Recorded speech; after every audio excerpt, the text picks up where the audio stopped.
August witnessed an unprecedented wave of migrants attempting illegal crossings at the U.S.-Mexico border, challenging the efficacy of President Biden's policies. Over 230,000 migrants and asylum seekers made attempts, with a record 93,000 being family members. Border crossings hit a daily high exceeding 10,000, prompting concerns and straining shelter resources. The surge is notably fueled by a significant number of Venezuelan migrants fleeing economic and political instability, with many risking perilous routes through the Darien Copyright Gap.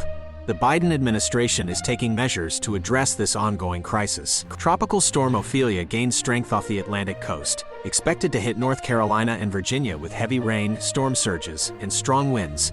Governors declare states of emergency and warn of potential life-threatening flash flooding. Coastal areas brace for surges and potential damage. Schools close, events cancel, and precautions are taken across affected regions. Another system, Hurricane Nigel, weakens to a post-tropical cyclone, posing no coastal threats as it moves northeast. Senator Bob Menendez, facing federal corruption charges, refuses to resign, citing belief in innocence until proven guilty. He claims ethnicity plays a role in the rush to judge and push him out. Prosecutors allege a corrupt bribery agreement, accusing Menendez of accepting gifts and cash for providing sensitive information and lobbying for Egypt-related aid. Menendez steps aside from the Senate Foreign Relations Committee chairmanship, facing calls for resignation from prominent Democrats, including Governor Phil Murphy and Representative Dean Phillips. A mistrial occurred in a similar case against Menendez in 2017. Supreme Court Justice Clarence Thomas attended a 2018 Koch donor event, sparking ethical concerns about ties with conservative interests.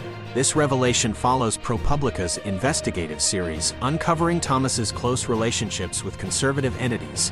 Critics argue for a specific code of conduct for the Supreme Court, distinct from lower courts, as questions about judicial ethics persist. The disclosure raises concerns amid a significant upcoming case potentially impacting federal agencies' power and regulations, with counsel provided by a Koch-affiliated organization. India accuses Canada of being a safe haven for terrorists after Canada suspended visas for Indian citizens and alleged Indian involvement in a Sikh activist's assassination.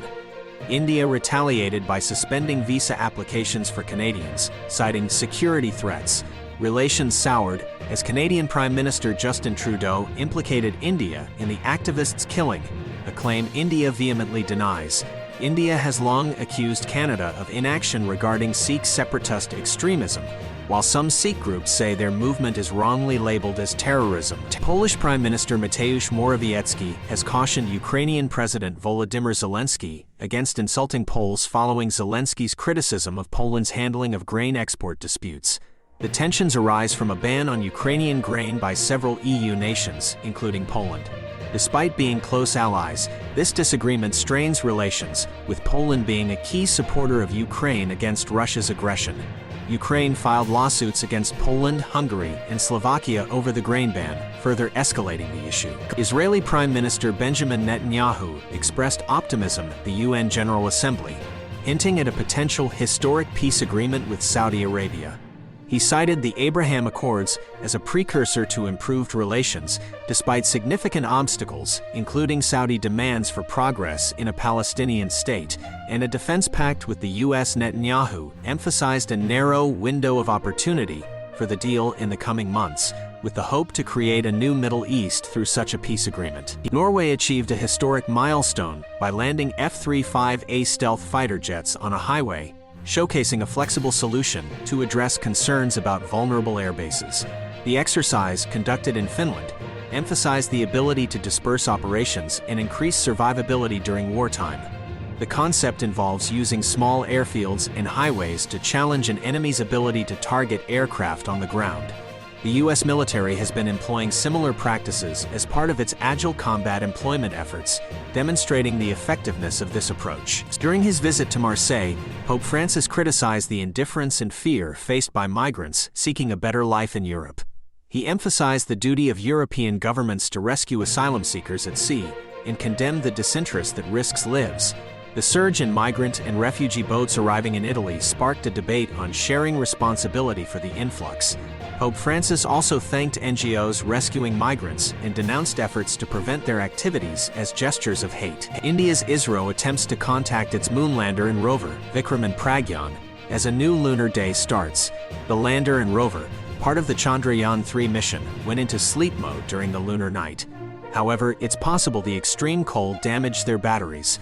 Isro made history with a successful soft landing near the lunar south pole, but faces challenges due to the harsh lunar environment. If communication isn't re-established, they'll remain on the moon as India's lunar representation. King Charles III concluded his French state visit at Cha Sentio Smith Haut Lafitte, a biodynamic vineyard in Bordeaux, emphasizing climate action and biodiversity.